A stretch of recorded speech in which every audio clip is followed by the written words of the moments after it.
Bismillahirrahmanirrahim. Kafha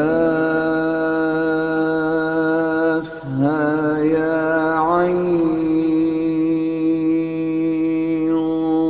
sad. Innal hamdalillah nahmaduhu wa nasta'inuhu wa nastaghfiruh wa na'udzu billahi min shururi anfusina wa sayyiati a'malina may yahdihillahu fala mudilla lahu wa may yudlil fala hadiya lahu. Ashhadu an la ilaha illallah wahdahu la sharika lah wa ashhadu anna Muhammadan abduhu wa rasuluh. Allahumma salli ala Muhammad wa ala alihi wa sahbihi wa man tabi'ahum bi ihsan ila yaumiddin. Ya ayyuhalladzina amanu taqullaha haqqa tuqatih wa la tamutunna illa wa antum muslimun. Qala Allah ta'ala wa uzlifatil jannatu lil muttaqina ghayra ba'id hadza ma tu'aduna likulli awwabin hafiz. Amma ba'd. Hadirin sidang Jum'ah rahimakumullah, puji syukur tak terhingga mari senantiasa kita ucapkan dengan lisan kita alhamdulillah kepada Allah Ta'ala yang senantiasa memberikan nikmat pada kita semua. Semoga tasyakur kita kepada Allah menjadi sebab semakin bertambah-tambahnya Allah Azza wa Jalla memberikan nikmat-nikmatnya pada kita semua. Salawat dan salam semoga senantiasa ditetapkan atas Nabi kita Muhammad sallallahu alaihi wasallam. Mudah-mudahan juga ditetapkan atas sahabatnya, keluarganya dan kita seluruh umatnya. Hadirin rahimakumullah, mari kita meningkatkan ketakwaan kita kepada Allah Azza wa Jalla dengan sebenar-benarnya ketakwaan, dengan mencintai Nabi kita Muhammad sallallahu alaihi wasallam dengan sebenar-benarnya cinta. Salah satu yang bisa kita lakukan adalah melaksanakan perintah beliau yang tercantum dalam sebuah hadis yang masyhur. Hadis ini termaktub dalam kitab hadis Arba'in nomor 19. Mari kita baca perintah beliau kepada kita dan semampu yang kita bisa kita laksanakan sebagai bukti kecintaan kita kepada beliau. Nabi bersabda, ihfazillah yahfazka, ihfazillah tajiduhu tujahaka, idza sa'alta fas'alillah wa idza sta'anta fasta'in billah, wa'lam annal ummata law ijtama'at ala ay yanfa'uka bi syai'in lam yanfa'uka illa bi syai'in qad katabahu Allahu lak, wa in istama'u ala ay yadurruka bi syai'in lam yadurruka illa bi syai'in qad katabahu Allahu alaika, rufi'atil aqlam wa jaffatis suhuf. Ihfazillah yahfazka, jagalah Allah, niscaya Allah menjagamu. Ihfazillah tajidhu tujahaka, jagalah Allah, niscaya engkau akan mendapati Allah di hadapanmu. Idza sa'alta fas'alillah, ketika engkau memohon sesuatu, meminta sesuatu kebutuhan, fas'alillah, mohonlah kepada Allah. Wa idza sta'anta fasta'in billah, dan ketika engkau memohon pertolongan, mohonlah pertolongan kepada Allah. Wa'lam dan ketahuilah annal ummata, sesungguhnya umat, law ijtama'at, jika mereka berkumpul atau bersepakat, ala ayyan fa'uka bisyai'in, bersepakat untuk memberi manfaat kepada engkau dengan sesuatu yang bermanfaat, suatu kebaikan, lam yanfa'uka illa bisyai'in, umat tersebut tidak akan mampu memberimu suatu manfaat kecuali yang telah Allah tulis atau Allah takdirkan untukmu. Kita bisa bayangkan bagaimana kekuasaan dan kehendak Allah itu maha mutlak. Jika begitu banyak orang ingin memberi manfaat pada kita, berbondong-bondong bersepakat, maka apa yang kita terima, apa yang sampai manfaat pada kita, itu sebatas yang Allah tetapkan, bukan semata-mata orang-orang yang bersepakat tersebut. Dan sebaliknya, wa in istama'u ala ayyadurruka bisyai'in, dan jika suatu umat tersebut bersepakat untuk mencelakaimu, memberikan mudarat kepadamu dengan suatu bencana, suatu keburukan, lam yadurruka illa bisyai'in qad katabahu alaik, mereka tidak akan mampu mencelakaimu sedikit pun kecuali sebatas yang telah Allah takdirkan kepada engkau menimpa dirimu. Rufi'atil aqlam wa jaffatis suhuf, pena-pena yang menulis takdir telah diangkat dan lembaran-lembaran takdir tintanya telah mengering. Apa yang Allah tetapkan itulah yang terjadi. Ma'asyiral muslimin rahimakumullah, sungguh sebuah hadis yang sangat mendalam, menceritakan tentang haqaiqul umur, hakikat segala urusan. Memang kita hidup terbiasa dengan sebab-sebab.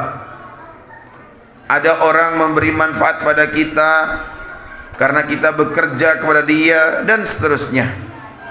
Kita setiap hari sangat terbiasa menempuh sebab.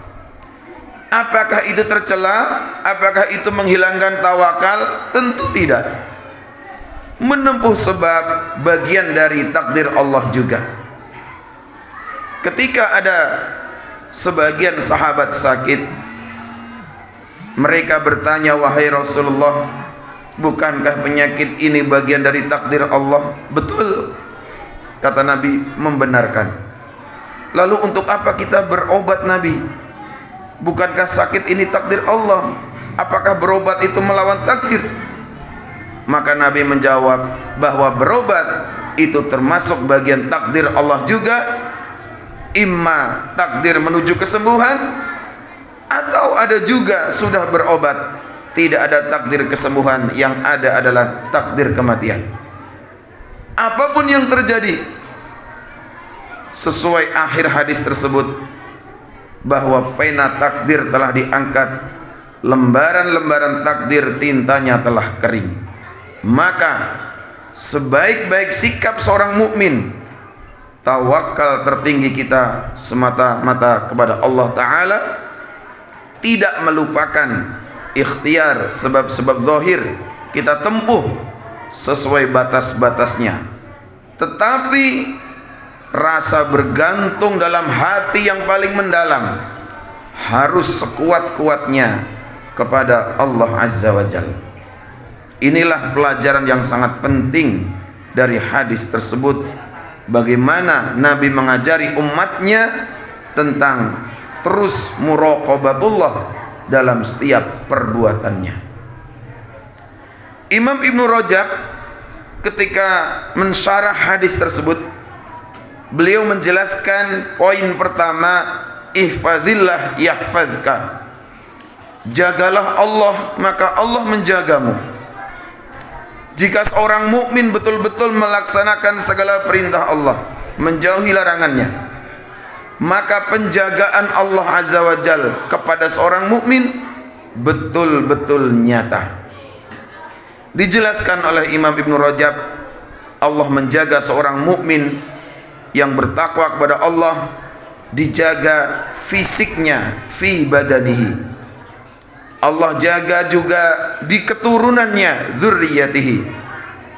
Allah jaga juga harta benda dan istrinya, sehingga semua menjadi ladang kebaikan. Bahkan Imam Ibnu Rajab mengutip sebuah kisah yang tercantum dalam surah Al-Kahfi yang kita sering baca di hari Jumat. Dalam kisah surah Al-Kahfi salah satunya adalah kisah dua anak yatim yang rumahnya hampir roboh, maka temboknya dikokohkan, dibetulkan, diperbaiki oleh salah seorang hamba Allah yang soleh. Sebagian ulama menyebutnya Nabi Khadir alaihissalam. Imam Ibnu Rajab menyatakan, sungguh kesolihan generasi seperti kita hari ini akan berbuah kesolihan berikutnya, kebaikan berikutnya di generasi mendatang. Dengan kata lain, kebaikan-kebaikan kita hari ini banyak yang bukan perbuatan kita, tapi keberkahan, kesolihan orang-orang terdahulu kita. Apa buktinya? Dalam kisah dua anak yatim itu Allah berfirman, wa kana abuhuma sholihah, dan ayah dua anak yatim tersebut adalah sosok yang solih. Itu yang menyebabkan Allah mentakdirkan Nabi Khidir memperbaiki rumah dua anak yatim tersebut. Imam Ibnu Rajab menyatakan, qad yahfazullah al-'abda bi salahihi ba'da mautihi fi dzurriyyatihi. Sungguh Allah menjaga seorang hamba yang soleh setelah dia wafat. Allah jaga dzurriyyahnya, Allah jaga keturunannya agar tidak terlunta-lunta. Dua anak yatim ini sudah tidak punya siapa-siapa, tapi Allah datangkan pertolongan Nabi Khadir yang tidak mereka kenal sama sekali. Begitu mudah Allah mendatangkan pertolongan kepada dua anak tersebut, dan kata kuncinya adalah wa kana abuhuma sholihah. Mari kita ambil pelajaran dari kisah tersebut. Mari kita menabung begitu banyak kesolihan hari ini, bukan hanya untuk kita, tapi untuk generasi kita berikutnya. Sebagian orang merasa tenang, anak saya sudah saya bikinkan rekening pendidikan setiap anak, akan terjamin sampai ini, itu, dan seterusnya. Kemudian orang tuanya berbuat seenaknya. Apakah itu baik? Hanya jaminan duniawi? Tentu sebagai orang beriman harus lengkap. Silahkan saja Anda jamin pendidikan anak Anda lancar sampai perguruan tinggi, tapi jangan lupa tingkatkan kesolihan kita di malam-malam yang gelap saat semua orang tidur, untuk kebaikan zuriyah kita. Kalau Allah panggil kita mendadak, akan Allah gerakkan hamba-hamba yang lain membimbing, menaungi zuriyah kita. Itu karena ada tabungan kesolehan yang kita lakukan semasa hidup kita. Jangan hanya puas perkara zohir materi belaka. Mari kita ikuti petunjuk Al-Quran bahwa menabung kesolihan-kesolihan semasa hidup kita, penjagaannya, kebaikannya bukan hanya untuk kita, tapi juga insya Allah akan dinikmati oleh keturunan kita berikutnya. Mudah-mudahan sekelumit hikmah yang disampaikan Ibnu Rajab dalam syarah hadis tadi menyemangati kita. Kadang kita beralasan malas untuk beramal soleh secara giat, merasa sudah cukup soleh dan seterusnya. Rasanya ada yang kurang. Mari kita tingkatkan terus ketakwaan kita. Bahkan jika kita sudah mencapai umur yang tidak banyak kegiatan, sudah pensiun, saya mendapati beberapa orang yang waktunya sudah luas. Mereka bisa menghatamkan Al-Quran 7 hari 1 kali khatam. Masya Allah, itu kebaikan yang luar biasa. Karena apa? Waktunya produktif. Meskipun sudah pensiun, tidak ada kerjaan, malah digunakan untuk makin dekat dengan Al-Quran. Dan itu kebaikan yang luar biasa yang beliau tabung untuk keturunan berikutnya. Mudah-mudahan kisah tadi membuat kita bersemangat senantiasa dalam amal kesalihan. Aqulu qawli hadza astaghfirullah li wa lakum wa lisairil muslimin fastaghfiruh innahu huwal ghafurur rahim.